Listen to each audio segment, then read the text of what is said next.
Quero saudar os irmãos com a graça e a paz de Jesus, amém? Trago um abraço carinhoso da Igreja da Família, lá em Orlando, a qual eu tenho a alegria de servir como pastor nos últimos 9 anos. Vamos completar 10 anos agora, em fevereiro, com a permissão de Deus. Quero agradecer ao pastor Cândido e à liderança da igreja esse convite honroso de vir participar da celebração dos 108 anos da igreja. 108 anos, mas a igreja parece jovem. Olha para o seu lado aí e fala assim: você parece jovem, falei, para 108 anos. Você não aparenta ter 108 anos. Hein? Eu aprendi que a igreja somos nós, não é isso? Vocês não aparentam ter essa idade toda, estou bem jovem, bem conservados, né? Meus irmãos, eu fui ordenado no dia 8 de novembro de 1986. 38 anos atrás, a igreja tinha 70 anos. E quando a igreja teve 72 anos, ela teve a coragem de me convidar, com apenas menos de 22 anos de idade, para ser o pastor dessa igreja. Essa foi a primeira igreja que eu tive o privilégio, a honra de pastorear no meu ministério. Uma atitude corajosa da igreja. Eu me lembro que eu assumi o pastorado da igreja no dia 2 de janeiro de 88. E no dia 28 de janeiro foi meu aniversário. Estava completando 22 anos. Então, fizeram uma festinha para mim. Aqui à direita, aqui era a casa pastoral. E aí, na festa, teve uma hora que perguntaram: pastor, vamos cantar os parabéns e orar pelo Senhor? Quantos anos o senhor está fazendo? Eu falei: 22. Ah, fala sério, pastor. Não, é 22 mesmo. Ah, tá brincadeira com a gente? Não. Aí insistiram tanto que eu tive que pegar minha carteira de identidade e mostrar que eu estava fazendo realmente 22 anos de idade. Ninguém estava acreditando. No dia seguinte, no escritório, tinha uma missionária muito abençoada aqui, chamada irmã Santilha. Quem é dessa época? Levante a mão. Que bom que eu não estou sozinho, graças a Deus. Eu falei assim: irmã Santilha, por que ontem, na festinha de aniversário, o pessoal estranhou o fato de eu estar fazendo 22 anos? Ela falou: vou mostrar para o senhor. Foi lá e pegou o livro de Atas da igreja. Aí no livro de Atas estava assim: a igreja fez uma assembleia e votou o perfil para o novo pastor. Aí estava: eis o perfil do pastor que a gente quer. Tinha 16 itens no perfil. Eu só enquadrava em um, que dizia assim: que seja um crente sincero. Aí realmente eu era, os outros todos eu estava fora. E a igreja desconsiderou o perfil e me convidou para ser pastor. E eu tive a alegria de começar aqui a minha trajetória como pastor titular. E eu louvo a Deus e louvo ao Senhor pela existência dessa igreja há 108 anos, pregando o Evangelho aqui nessa abençoada cidade de Maricá. Eu fiquei pouco tempo no ministério, mas foi o suficiente para eu conhecer a pessoa que viria a ser a minha esposa, com quem eu estou casado há 31 anos, a Poliana, era membro aqui da igreja, e eu a conheci aqui, e tem sido uma bênção da minha vida, e ela também manda um abraço caloroso para os irmãos. Eu vou estar aqui com os irmãos, com a permissão de Deus, até terça-feira na pregação da palavra. Então serão 5 oportunidades para pregar a palavra de Deus, começando nesta noite. Hoje nós estamos com um foco aí no livro que eu lancei, Elimine as Toxinas da Vida. Mas essas 5 mensagens, Deus colocou no meu coração uma série. E eu quero convidar você a acompanhar essa série. E vai ser uma série sobre os textos do Novo Testamento escritos pelo apóstolo João. João foi o segundo maior escritor do Novo Testamento, ficando abaixo somente do apóstolo Paulo.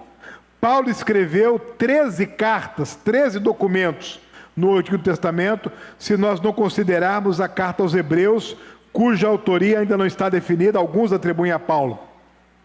João escreveu 5 documentos. Ele escreveu o 4º Evangelho, o Evangelho segundo João. Ele escreveu a primeira carta de João, a segunda carta de João, a terceira carta de João e o livro do Apocalipse. São 5 documentos no Novo Testamento, com a autoria do apóstolo João. E como são 5 documentos, e eu tenho 5 oportunidades para pregar, Deus colocou no meu coração trazer uma mensagem sobre cada um dos 5 documentos do apóstolo João. Vai acompanhar comigo, sim ou não? Então, para você acompanhar, você tem que vir nos 5 cultos e acompanhar os 5 sermões aqui. Quem foi o apóstolo João? Um dos 12 escolhidos por Jesus. Nós chamamos apóstolos. Os documentos do Novo Testamento, especialmente o livro dos Atos dos Apóstolos, chamam de apóstolos.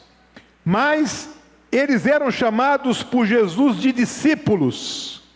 Jesus os chamava de discípulos. E eles próprios se referiam a eles mesmos como discípulos.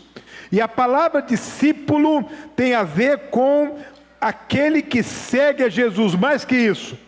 Aquele que aprende de Jesus, que aprendia de Jesus, mais que isso, aquele que aprendia não somente ouvindo o que Jesus tinha a falar, mas também vendo o modo como Jesus exercia o seu ministério.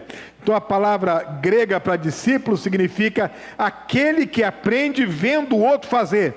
Aquele discípulo que vai acompanhando o mestre. Jesus era especialista nisso, ele ia fazendo e ensinando e fazendo ao mesmo tempo.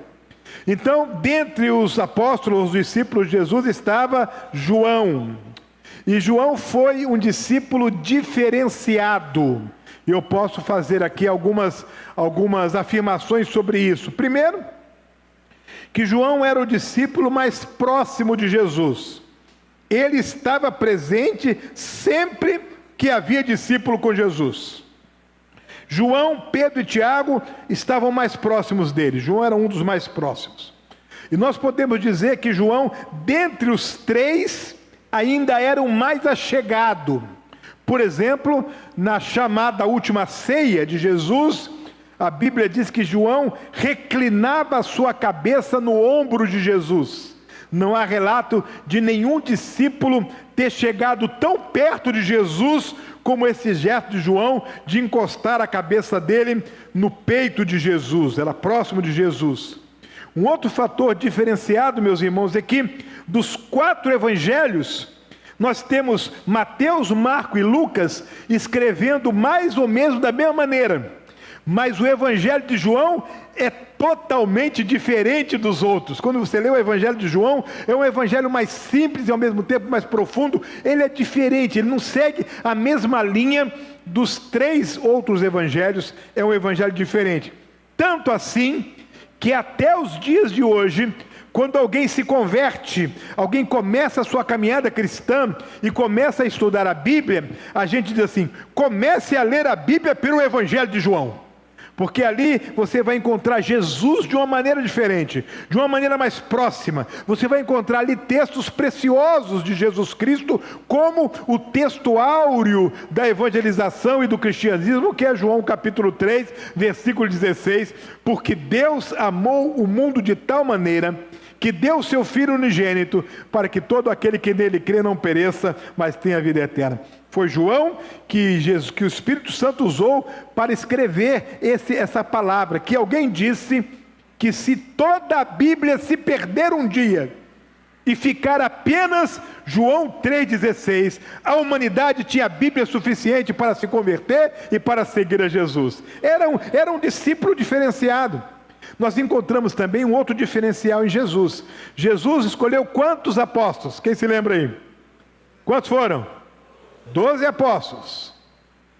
Quando ele estava na cruz e precisava tomar uma providência para cuidar da mãe dele, qual foi o discípulo que Jesus escolheu para cuidar da mãe dele? João. Era um discípulo diferenciado. E a Bíblia diz, meus irmãos, que a partir daquele momento, quando Jesus disse: João, eis aí a tua mãe, a Bíblia diz que João recebeu Maria na casa dele, como que adotando Maria, de fato, como sua mãe e cuidando dela.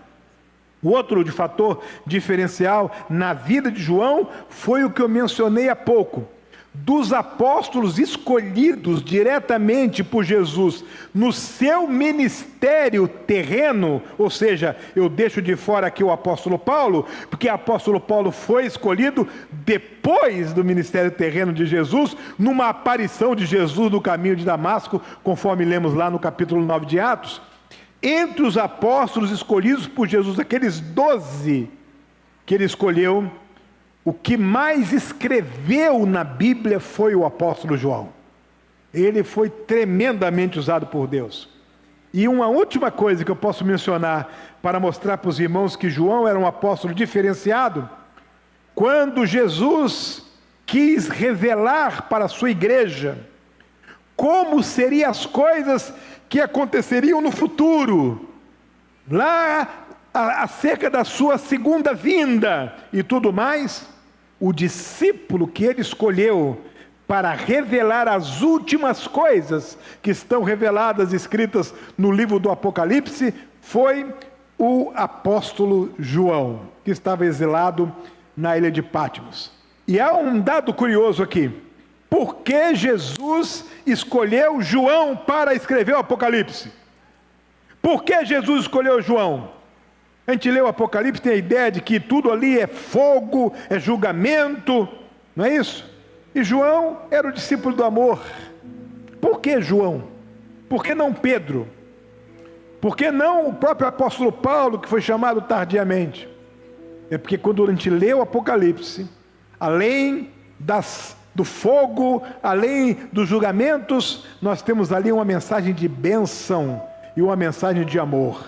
E não poderia ter sido outra pessoa a registrar o Apocalipse, senão o apóstolo João. De maneira que o que nós vamos cobrir aqui, nessas 5 mensagens, nasceram no Espírito Santo e foram colocadas à nossa disposição através do apóstolo João. Eu tenho orado ao Senhor para que Ele marque a vida da primeira igreja batista de Maricá, nestes 108 anos, com os escritos do apóstolo João, com aquilo que o Espírito Santo colocou no coração dele.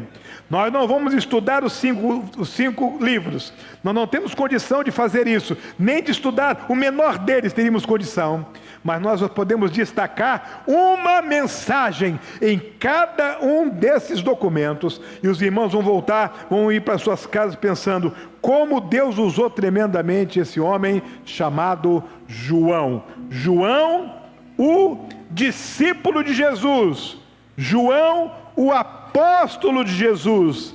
João, o discípulo do amor, aquele a quem os seus colegas de ministério se referiam dizendo: aquele a quem Jesus amava, o apóstolo João. Hoje então, nós vamos começar pensando no 4º evangelho. No evangelho segundo João, a partir do seguinte desafio: reacendendo a chama da igreja. É uma chama que precisa ser acesa, não chama que consome, mas chama que aviva. E tem tudo a ver com o avivamento da igreja. Avivamento produz uma chama que não se apaga, uma chama que permanece forte e vai se fortalecendo a cada dia mais. E no 4º evangelho, nós vamos começar pensando nessa chama que nunca se apaga, uma chama que deve ser a cada dia realimentada, reacesa para atingir o nosso coração. Tenho um desafio para você: redescubra a paixão e a verdade nos escritos de João, iluminando o presente e a eternidade. Vamos, Primeira Igreja Batista de Maricá, na celebração dos seus 108 anos, olhar para João, porque João vai nos levar a olhar para Jesus, o autor e o consumador da nossa fé. No 4º evangelho, eu escolhi os 18 primeiros versículos do 1º capítulo. João, capítulo 1, de 1 a 18. Nesse trecho, meus irmãos, João começa falando do verbo. O verbo que é Jesus, o verbo que é a palavra, o verbo que se fez carne e habitou entre nós. João não começa com uma genealogia. João não começa dizendo de onde ele veio. João começa dizendo quem ele era desde o princípio. Os outros evangelhos mostram a linhagem histórica de Jesus. João começa mostrando a origem espiritual de Jesus. Ele estava no princípio com Deus, todas as coisas foram feitas por ele, e sem ele, nada do que foi feito se fez. E João mostra Jesus como aquele que tinha toda a luz. E nós lemos isso em João capítulo 1, de 1 a 18. Por isso, meu tema para os irmãos nesta noite é Jesus, a luz que cura. Jesus não é apenas a luz que ilumina o que está dos nossos olhos para fora. De acordo com o quarto evangelho, Jesus é a luz que ilumina dos nossos olhos para dentro. Jesus não é apenas aquele que ilumina o caminho que vamos seguir, mas é aquele que nos dá força para seguir o caminho. Jesus não é apenas aquele que nos mostra o que está ao nosso redor, mas é aquele que ilumina a nossa vida interior, nos mostra o que está dentro de nós. É aquele, portanto, que nos cura. Jesus, a luz que cura. Meus irmãos, vivemos uma época talvez maior do que em todas as anteriores na história, quando as pessoas estão buscando curas para as suas feridas da alma, as feridas profundas, curas espirituais, emocionais, curas para problemas existenciais. As pessoas estão perguntando: como eu posso ser curado da ansiedade, da depressão, do medo, da solidão? Essas coisas estão ocupando o imaginário das pessoas. E quando nós olhamos nas livrarias, lá nas livrarias de hoje tem uma seção chamada assim, autoajuda. As pessoas estão buscando essa seção, porque esses escritores estão falando sobre isso, sobre solidão, sobre ansiedade, sobre depressão, sobre medo, sobre angústias, e as pessoas querem se ver livres dessas enfermidades emocionais e vão para esses livros, mas esses livros não trazem cura para essas enfermidades, porque só Jesus é a luz que cura, só Jesus é a luz que te cura. Os médicos ajudam, os psicólogos ajudam, Jesus usa essas pessoas, mas cura verdadeira, para ser definitiva de todos esses males, só Jesus Cristo. E uma das coisas que eu quero que os irmãos acompanhem comigo, está no versículo 4, a vida estava nele, e ele era a luz dos homens. Ou seja, Jesus é luz que se instala em nós, que pode se instalar em você, e iluminado por dentro, cheio de Jesus por dentro, repleto de Jesus por dentro, essa luz vai iluminando e trazendo cura e restauração para toda a sua vida. Jesus veio ao mundo para iluminar a escuridão interior, as trevas interiores. Mas como é que é isso, pastor? São as piores trevas? As interiores. É a escuridão mais intensa, a que está dentro de você, ninguém consegue ver. Você olha ao seu redor e você não consegue ver, mas o coração está em trevas, o coração está entenebrecido, o coração está completamente na escuridão, a alma está entenebrecida. Jesus vem primeiro, o texto diz, a vida estava nele, e ele era a luz dos homens. Ele veio aqui. O profeta Isaías profetizou dizendo assim: o povo que andava em trevas viu uma grande luz. Era Jesus. E Jesus chegou dizendo: eu sou a luz do mundo. Aquele que me segue não andará nas trevas. O homem do nosso tempo sem Jesus está nas trevas. Não tem Cristo, está nas trevas. Está padecendo. E é muito importante a gente olhar para Jesus como cura para as trevas interiores. Mas como é que começa essa cura? Onde ela se instala? Versículos 9 a 13, não, pulei demais. Versículo 1 e 4 diz que ele é a luz do mundo, mas o versículo seguinte vai dizer, versículo 9 vai dizer, a verdadeira luz que vinda ao mundo ilumina a todo o homem. A verdadeira luz que vinda ao mundo ilumina a todo o homem. Quando o homem aceita Jesus como seu Salvador, é nesse momento que a luz do Evangelho alcança a sua vida. Então venha comigo. Primeiro, ele ilumina e cura a alma do homem. Ele cura o seu coração. Versículo 9 diz isso: a verdadeira luz vinda ao mundo ilumina todas as pessoas. Todas as pessoas têm a chance de receber essa fonte de luz, têm a chance de receber Jesus. Só que tem um detalhe: quando Jesus entra, as trevas vão embora. Quando Jesus chega, as trevas saem. Quando Jesus se aproxima de você, as trevas se afastam. Trevas são os pecados. Jesus entra e expulsa o pecado. Você está comprometido com o pecado? Seu pensamento está comprometido com o pecado? As intenções do seu coração estão comprometidas com o pecado? Suas emoções estão comprometidas com o pecado? A luz que é Cristo entra e cura as trevas do seu interior. E isso começa quando você aceita Jesus. Está lá naquele versículo de número 12. Está dizendo assim: a todos que o receberam, deu-lhes o poder de serem feitos filhos de Deus.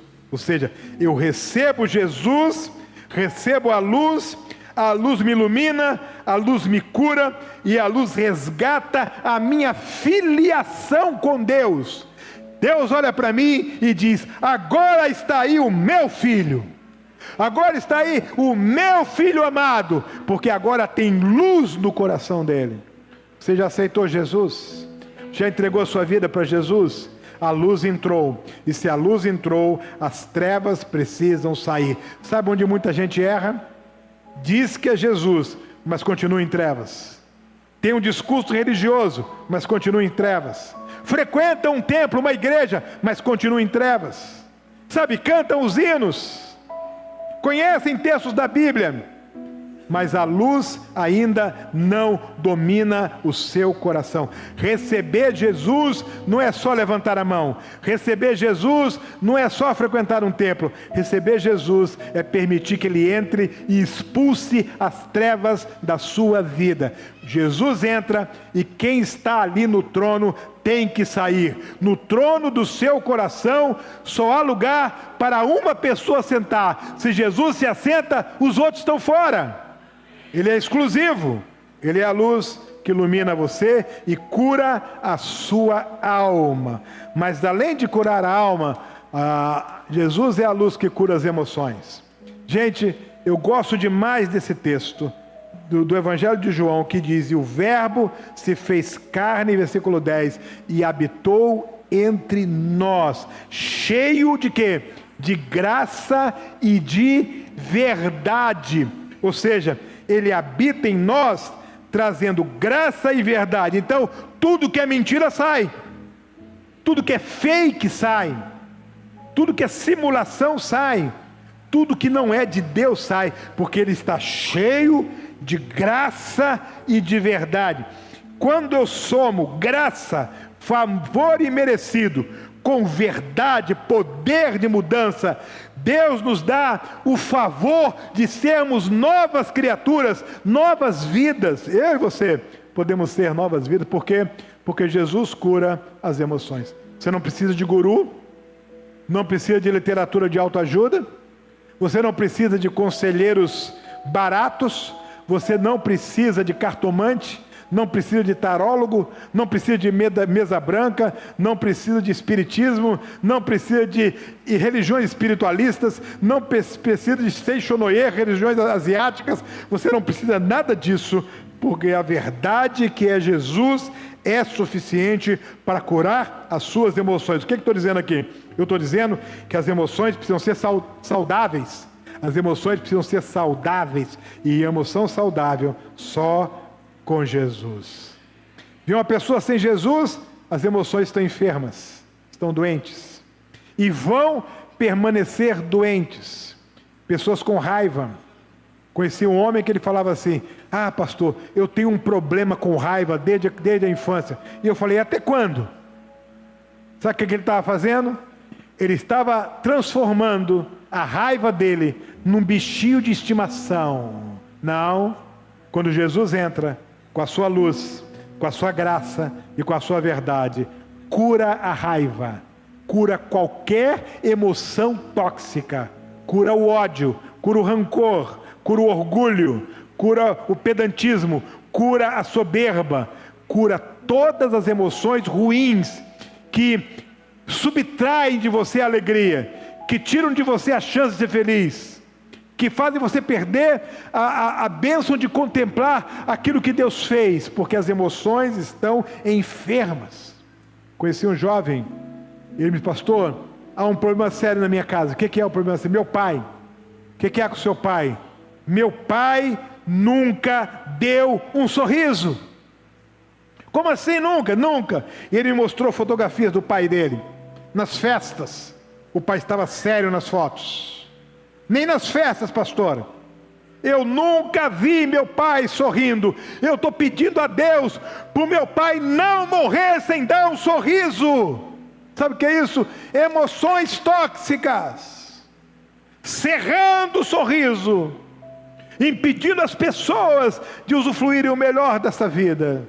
Jesus entra com a sua verdade, com a sua luz, com a sua graça, e você abre um sorriso. Não é um sorriso artificial, é um sorriso verdadeiro, é o sorriso da nova criatura, é o sorriso de quem nasceu de novo, é o sorriso daquela pessoa para quem as coisas velhas já passaram, e eis que tudo se fez novo.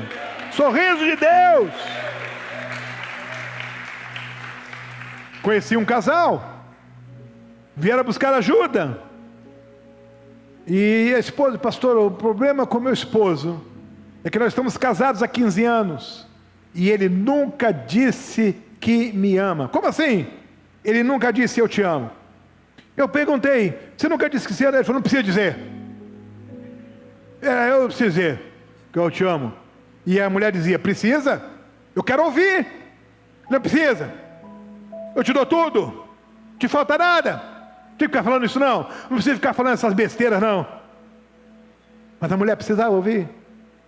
O que impedia aquele homem de dizer para sua esposa: querida, eu amo você? O que fazia cristalizar na mente daquele homem que ele não precisava falar, quando a mulher precisava ouvir? Emoções intoxicadas. Eu comecei a sair com aquele homem, ia tomar café com ele, conversava com ele, até que um dia ele abriu o coração. Ele dizia: eu nunca ouvi meu pai falar para minha mãe que meu pai a amava. Meu pai nunca falou para nós que nos amava, pastor. Pastor, meu pai nunca nos beijou, meu pai nunca nos abraçou. Porque era filho de um homem com as emoções intoxicadas. Agora ele reproduzia a toxicidade no seu relacionamento conjugal. Só Jesus, para entrar com a sua luz, com a sua verdade e com a sua graça.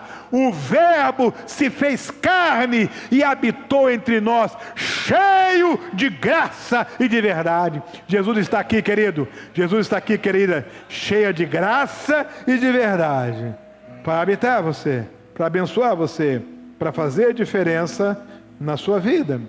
Jesus, a luz que cura a alma. Jesus, a luz que cura as emoções. Jesus, a luz que cura os relacionamentos. Se você olhar comigo com critério, olhando para o versículo de número 16, porque todos nós temos recebido da sua plenitude e graça sobre graça. Relacionamento. Eu e você, marido e mulher, pai e filho, amigo, ovelha e pastor, sócios, empregado e patrão. Relacionamentos enfermos, um com raiva do outro, um com ciúme do outro, um com inveja do outro, um fofocando, falando mal do outro, maledicência, desejando mal para o outro. Você sabia que tem gente que deseja o mal para o outro? Sabia que há pessoas que, li lá a palavra de Deus no livro de Provérbios, que maquinam o mal contra os outros?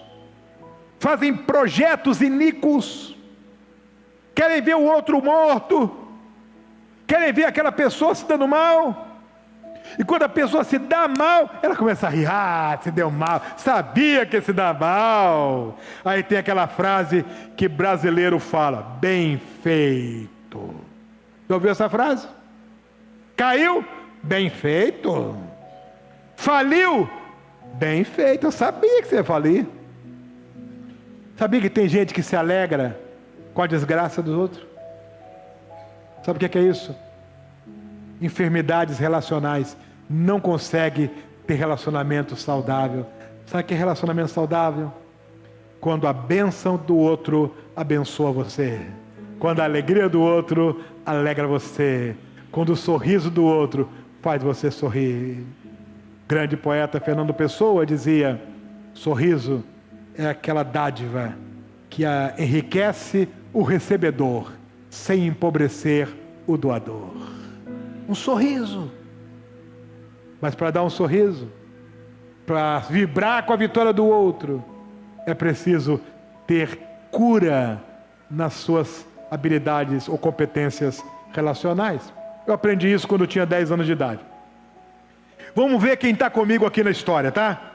Na minha época, com 10 anos de idade, o que mais gostava de fazer era álbum de figurinha. Quem está comigo aí? Aí, ó, graças a Deus, pastor. Não está, né, nessa época.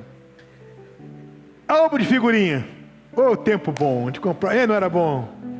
Aí tinha um álbum de figurinha sobre as Copas do Mundo. Aí compramos aquele álbum.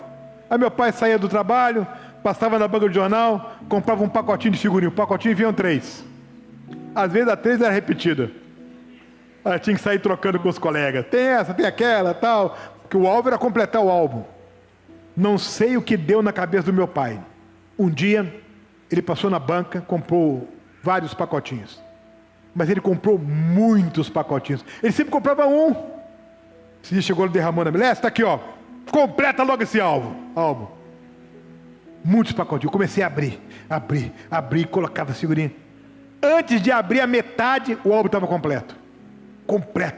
Completei o álbum. Tinha mais ou menos uns 30, 40 garotos no meu bairro que estavam querendo completar o álbum. Eu completei o álbum. Eu queria fazer, mostrar para todo mundo. Mas tinha um amigo mais chegado. Eu falei, já sei o que eu vou fazer. Vou pegar todas as minhas figurinhas repetidas e mais todos esses pacotinhos aqui que eu nem abri, vou levar para ele e ele também vai completar o álbum dele. Aí saí, desci, terceiro andar do prédio que eu morava, saí correndo, fui lá para o outro prédio, ele morava 3 prédios na frente, lá no terceiro andar, subi as escadarias, cheguei lá esbaforido. Naquela época a porta não tinha campainha, tinha uma janelinha assim na porta. Quem é da minha época aí? Graças a Deus.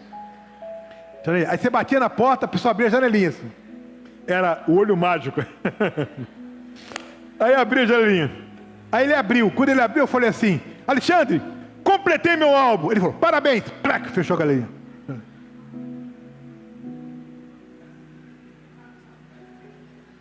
Aí eu desci, esse cara tudo triste. Jururu. Cheguei lá em casa, sentei no sofá. Meu pai falou, o que houve? Não está triste que você completou? Está feliz que completou o álbum? Estou feliz. Mas por que você está assim triste? Aí eu contei para ele, pai, fui levar as figurinhas que sobraram aqui para o Alexandre, para ele completar o álbum dele. Cheguei lá, ele abriu, eu falei, completei o álbum, ele, plac, parabéns, fechou. Aí meu pai sentou no meu lado e falou, Lécio, hoje você está aprendendo uma grande lição. Nem todo mundo vibra com a vitória da gente. Nem todo mundo celebra a vitória da gente. No mundo você vai encontrar muita gente que está competindo com você e vai fazer tudo para você perder. E quando você ganha, não vai se alegrar com você. Como foi duro com 10 anos de idade aprender aquela lição. Sabe o que está por trás disso? Enfermidades relacionais. Porque relacionamento saudável, você quer o bem do outro. Relacionamento saudável, seu vizinho compra um carro, você vibra com ele. Seu empregado, o filho dele passa numa prova, você vibra com ele. Você faz a mesma prova que o seu colega, você não passa, ele passa, você vibra com ele. Isso é relacionamento saudável. Às vezes há competição entre marido e mulher. A mulher não vibra com o marido, ou o marido não vibra com a mulher. Não vibra com a vitória dele, só com as próprias vitórias. Eu sou pastor há quase 40 anos, eu vejo isso toda hora. Um cônjuge não consegue celebrar a vitória do outro. Enfermidades relacionais. Só Jesus Cristo, só Ele que tem plenitude, que me faz viver graça sobre graça. E eu aprendo que quando o outro é feliz, eu também sou feliz pelo outro. Há uma imagem no livro de Salmos, uma metáfora riquíssima. Diz assim, que o Senhor me abençoa e faz o meu cálice transbordar. Já pensou nessa imagem? O cálice transbordando. Que quando o cálice transborda, ele abençoa quem está do lado de fora. Deus não fez você para só você ser feliz. Ele não fez você para só você se dar bem.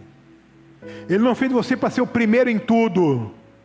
Ele não fez você para ser o maior de tudo, toda hora. Ele fez você de tal maneira que a sua felicidade depende de pessoas que você ama sejam felizes também. E quando você descobre isso, você descobre a verdadeira felicidade, que não consiste em tanto no que eu sou, no que eu tenho, no que eu ganho, mas no que são, tem e ganha as pessoas que Deus coloca na minha vida. Quando você descobre isso, seus relacionamentos são curados e abençoados. Querida igreja do Senhor, quando eu escrevi esse livro, Elimine as Toxinas da Sua Vida, o que o Espírito Santo falou no meu coração é: a Bíblia, a palavra, tem remédio para a cura da alma, tem remédio para a cura dos relacionamentos, tem remédio para a cura das emoções. A palavra de Deus tem remédio. Agora preste atenção aqui, só Jesus é a luz que cura. Não adianta buscar em tudo quanto é canto. Eu gosto de dizer isso. Ele é a resposta para a cura integral da alma, das emoções e dos relacionamentos. Talvez você entrou aqui, sua alma está enferma. Jesus ainda não reina lá. Ele pode curar você hoje. Talvez você tenha entrado aqui cheio de emoções tóxicas, sentimentos e emoções que nunca deveriam estar no seu coração, mas estão lá. Eu tenho convivido com pessoas que estão sofrendo, sabe por quê? Por causa do orgulho. O orgulho não permite a pessoa sequer pedir ajuda. Olha o que aconteceu recentemente. Recebemos uma mensagem. Uma pessoa estava precisando de dinheiro para comprar comida, pagar o seu aluguel e pagar as contas de água e de luz. Vejam vocês, só coisas básicas: comida, aluguel, conta de água e de luz.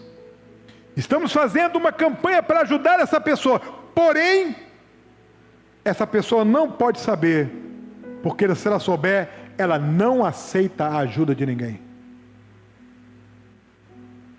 Já pensou isso? No meio da campanha, veio uma mensagem da pessoa: podem parar com essa campanha, eu não quero ajuda de ninguém. O orgulho estava sofrendo, a sua família estava sofrendo, mas o orgulho estava sendo a causa disso. Tenho visto pessoas sofrendo por causa do orgulho. Emoções tóxicas. A palavra de Deus precisa curar isso. Só Jesus. Ele é a resposta para curar a alma, para curar as emoções, para curar os relacionamentos. e para abençoar os relacionamentos. Eu creio que parte desta cura, ou que esta cura, pode começar nessa noite. Pode começar agora. Tudo o que você precisa saber ou fazer. Pastor, eu entendi, tem enfermidade aqui na minha alma, nas minhas emoções, nos meus relacionamentos. O senhor estava pregando aí, o Espírito Santo estava falando, eu sei que eu estou enfermo, o que eu tenho que fazer? Primeira coisa, é você admitir que precisa de cura. Não é para mim não, para Deus. É você fazer uma oração sincera. Quem sabe a primeira da sua vida? Senhor Deus, eu preciso de cura. E nesta noite o pastor chegou aqui, está se propondo a pregar sobre os escritos de João, e no Evangelho de João ele anunciou que Jesus é a luz que cura. Ó Deus, eu preciso ser curado por essa luz. E seja a enfermidade da alma, das emoções, dos relacionamentos, seja quais forem, a cura pode começar hoje aqui. Eu só preciso ser sincero. Sabe o que eu tenho aprendido ao longo da minha vida? Deus não exige perfeição de ninguém. O que Ele espera de todos é sinceridade. Deixa eu repetir essa frase. Deus não exige perfeição de ninguém. O que Ele espera de todos é sinceridade. Talvez boa parte dos irmãos nunca tenha ouvido essa poesia antes. Mas os irmãos mais antigos cantaram muitas vezes o hino 471 do cantor cristão. Não se preocupa com isso não.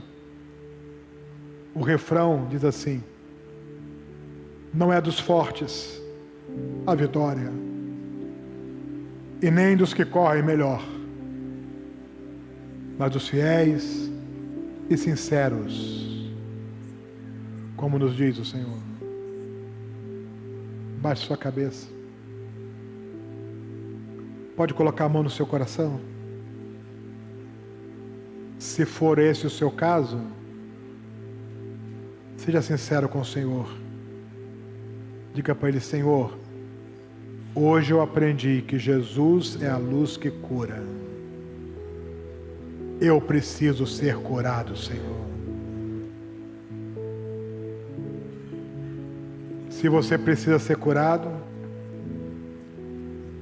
eu me proponho a orar por você. E se você quer que eu ore por você, onde você está, sem tirar a mão do seu coração, fique em pé no seu lugar. Não precisa abrir os seus olhos, basta ficar em pé. Senhor, nosso Deus e nosso Pai, o quarto evangelho nos ensinou nesta noite que Jesus é a luz que cura. E eu quero pedir, Pai, que onde o Senhor encontra sinceridade aqui neste santuário, nesta noite, onde o Senhor encontrar sinceridade aqui, que o Senhor possa ministrar luz, verdade, graça sobre graça, que o Senhor possa ministrar a cura que vem do Senhor, e que nesta conferência de aniversário o Senhor marque esta igreja e aqueles que aqui vierem com a cura verdadeira, não aquela que os homens fabricam, mas a cura que vem da luz, a luz que tem nome próprio: Jesus, Jesus, Jesus de Nazaré. Que seja essa a cura a ser ministrada nesta noite. No nome de Jesus. Amém, Senhor. Amém, Senhor. Aleluia. Pode se assentar.